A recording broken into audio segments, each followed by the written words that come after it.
Hi, I'm Amy Cardoso and welcome to Art This Week. On this week's episode, we visit the Meadows Museum and our interviewer, Linda Mowl, speaks with Luis Chillida about the exhibition Memory, Mind, Matter, the Sculpture of Eduardo Chillida. Now for Art This Week.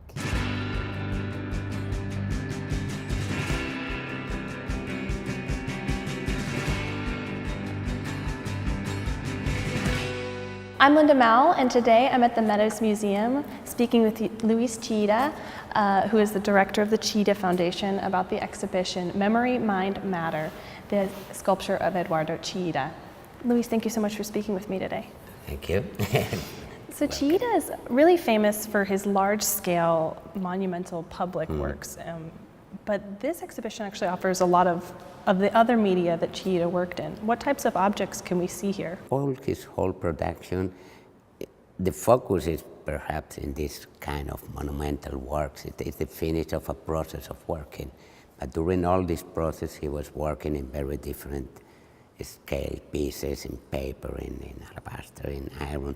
So it was all this process of working in which he was always working. And for my father, each work must be always different to the other ones, must be working in what you don't know. He was a man who loved to work doing the things he don't know. When you know something, it's because you have done it before. So he always tried to give this step to work in the unknown. So in this way of working, he was making many pieces in the sense of what he was thinking. So I think in this exhibition, people would have the possibility of trying to understand this way of working and of thinking of my father. It's really exciting and sort of surprising to see all these different media that Chillida worked in, because not everyone knows these works of his.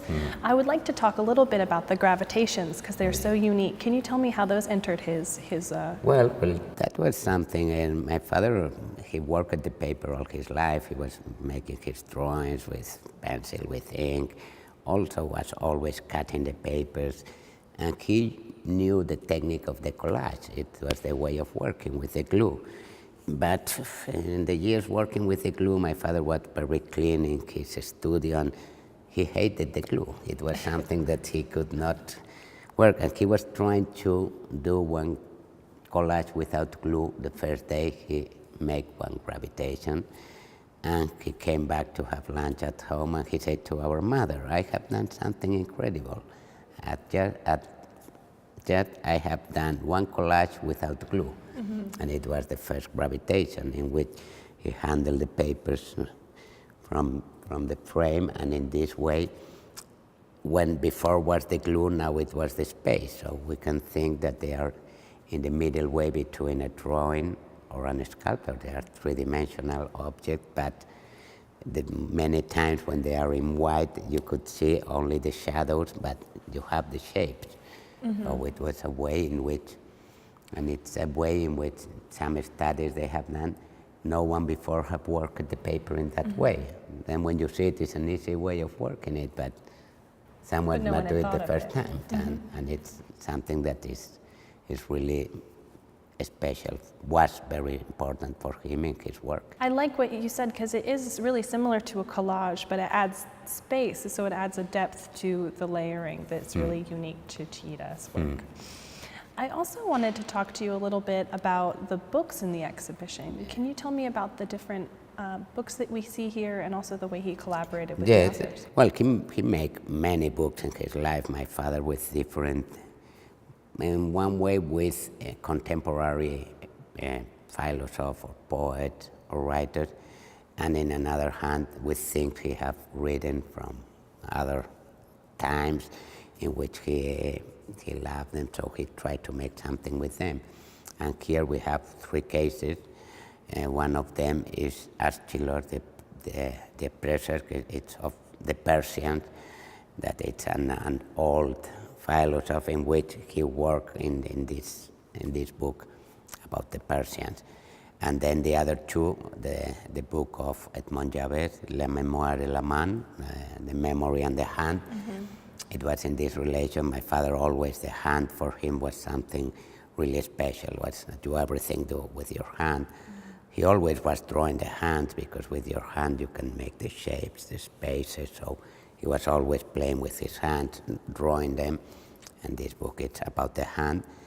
And the other one, Más Allá, is a book that he made with Jorge Guillén, that it was one Spanish poet, but that my father knew here in the States when they were both in Harvard University in Cambridge, and they knew, they were both Spanish, but they knew here in Cambridge, and was in the moment they start to talk about making a book together. That is the book that we have here, the Más Allá, moreover, that is the poetry of Guillén. I absolutely love the hand studies from the one book, because there's something really interesting about them, because in some ways they're so different from the rest of his work, but in the other sense they show the way that he's working with negative space in the same way, and the way he's thinking about line and form. Yes, and in this case, the hand sometimes he started drawing, he let it, he continues. He's not trying to make a perfect hand. He's just trying to make the spaces that you have behind or over. You can see there are many drawings of hands, and some hand could be a mountain or it could be a cave, concave, commerce, every movement. So he was always trying to define, and his way of drawing it was with both hands, and also he did it very, very slowly. So sometimes he was even taking up the pencil and then it continues. So it lets these pauses, this emptiness in the middle, but your mind could continue the drawing. So it's a way of doing the way he loved to make his drawings of the hands that were not exactly the hand. The hand was just a thing to draw to his ideas. So you mentioned the way he liked to draw it really slowly. Can you speak to that? Because I know Chillida really liked to add a temporal or a timeliness to the way he worked, and time was important to his conception of working. Yes, the time for my father was one of the most important things. The time, it was for him a big question always about time. The time, he loved to say that he loved working, listening in the present, and for him the present was just this moment between the past and the future, but it's a moment that has no dimension, but everything happened in that moment. So he loved to work, listening in that moment, listening in the moment when you are doing something, being completely free to change it or to do it in another way, never trying to know before what you are going to do. And after you make questions about what you have done, but trying to be completely free in that moment in which he was working. So these questions of time have a lot of relation also with music, because I love music. Many times said for my father was one question that when you hear music, you can hear a music that makes you have the time very quick, or you can hear another music that makes you have the time very slow. And the time is the same, but you live it quickly or slowly. So this kind of movements of time, they were very important. And that, for example, he talked many times about the time. He said that, for example, in music, the silence in music, for my father, it was very similar to the emptiness in a sculpture. Without silence, it wouldn't be music. Right, it's just as important as the positive space. It's a part that's really important. In the book of Kant, you can see it, of the planet. So these kind of relations were always in his mind, in the relation between very different art that he loved. And you mentioned he's really free in the moment. So a lot of times he would start with a plan or a loose plan, but he always let the materials speak to him in the process of making. Is that correct? Yes, in the moment he was free, but each material, my father never tried exactly to dominate one material, to just say, I do what I want with this material. No, he was much more trying to have a relation with this material, in which he was trying to adapt his way of thinking and of working with the way that he thought that this material wanted to be working. So you cannot do with one material what this material don't accept it. So he tried to adapt in that moment to each of the materials, to let the material continue being the material that it is. And there's some try great to- examples of that, where we have the big iron sculptures that are folded over. There's kind of sometimes a ripple at the crease, where it's the process of folding does that. And also, of course, the alabaster piece behind us. He's left a good portion of the exterior in its natural state. He really liked working with alabaster, is that correct? Yes, What were the things that he liked about alabaster? alabaster, like, and my father like, in one part, the reflection of light. Alabaster is light. It's in stone. Well, usually, during many years, it has used as a glass in many ancient buildings. The glass, it was made by alabaster, but the reflection of light, when you go inside, it has really a dimension. Then after, from my father, it was really nice that the stones outside, it has the shape of how they get it from the sun, but then you never know what you were going to find inside. It's a material that you don't know. It's not a regular material, so once you were going inside, you were discovering which kind of alabaster, if it was more transparent, more white, if it has different kind of petals. So in the moment you were entering inside, you were discovering it. and you were adapting to what you discover. So he loved that. So it was a way of working perfect for himself. I also want to ask you about the complimentary exhibition that's downstairs. It's to do with Chillida's public piece at the Meyerson Symphony Center here in Dallas. Can you tell me a bit about what kinds of objects are here downstairs at the Meadows, and also about that piece? Yes, well, here, but this one was made, well, when the exhibition was going to come here, Amanda called us and to try to do something. He came to our museum in San Sebastian with my brother Ignacio to see if we have something. And we tell him we have many things, because my father, when he was doing something, he was always doing, we have in some of these drawings we have down, it was the writing to pay in the relation that they have, because they were friends, both of them, and they were trying to work together, and they were connecting. And well, and my father was planning in the first plans that Pei called him. He was trying to make the design of the piece more or less in some drawings. He made some smaller pieces until the day he came to Dallas to see how the building was developing, in which he decided that way it was not. He must change. And then after, the sculpture here in Dallas is number 15 of this series. That is, and the 14 pieces before until number 7, they were in another shape. You will see it in the drawings, and they were in another shape. Also, it was with the number 3. They were 3 hands, or 3 brushes that move. But then after this visit to Dallas, what he was thinking until that moment, he changed it completely, and he started with another process in which was finishing the piece that we have. And your father had a habit of doing this. So I.M. Pei, the architect for the project for the Meyerson Symphony Center, he liked to work with artists, but your father also liked to work with architects, so they got together and it was a really perfect match. My father always thought that one piece of one of his sculptures must be in relation with its surrounding. That for him was really important, the place where one sculpture was going to be, and much more in public projects. You need to have a piece that is in relation with all that it's around.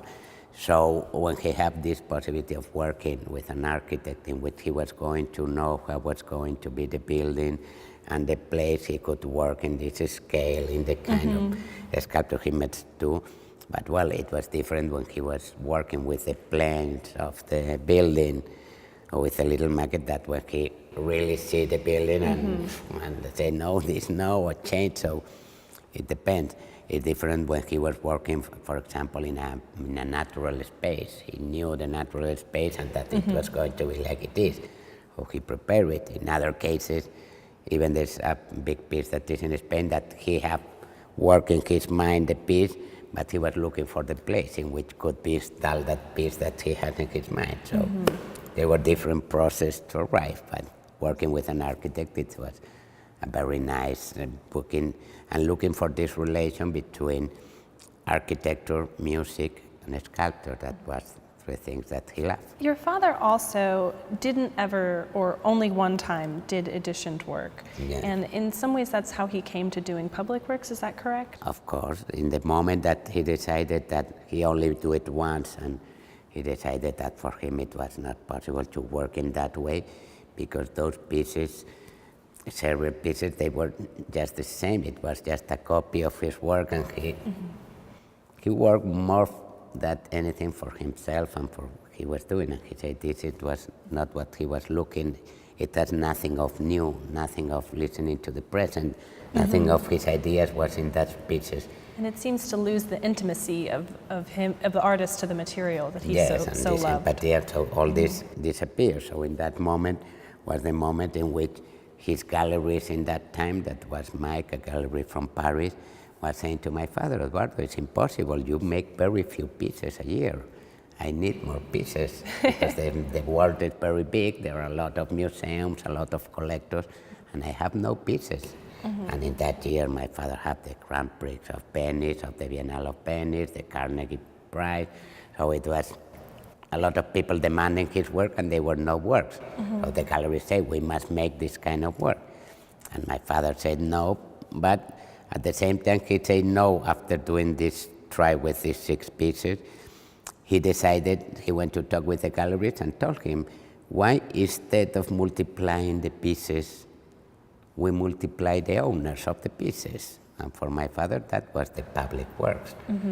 They don't belong to no one. Perhaps the piece you have here in the Mason, to who belongs? To everyone. The Mason Foundation, or to the city of Dallas, or to you if you go walking around, there is your piece. So it has no proprietor, and everyone could be his own piece. So that's what my father most loved of this public project. Is there any one thing that you want people to take away from the exhibition to learn about your father's work that they might not know? Well, I think that the most important, you could see the little things written around the exhibition and also in the catalog, and seeing the work, seeing that the work of an artist, it's something really deep and really obsessive in his mind. So it's something that is not like something that just happens, that people say, oh, I can do that. Yes, if you see it, you can do it, surely. But imagine, and to all the time of thinking, of reflections of your mind, your whole body, of the relation with the material, that all that is true. For my father, art is something that he needed to do it. It's not something you say, no, I do it because I know. He was putting all that he could in each work he done. Before some other journalists asked me if the piece of Dallas was the favorite piece of my father, I say, my father, every piece he have done, while he was doing it, it was the favorite. Because in the moment he was focusing one, he was completely focusing that. Then after, when he finished one, he start with other. The favorite, every piece, when he finished it, it has his time of favorite. Well, thank you so much for speaking with me today. I really appreciate it. We want to thank Luis for speaking with us. For more information on the exhibition, go to meadowsmuseumdallas.org. That's it for Art This Week. Thanks for watching.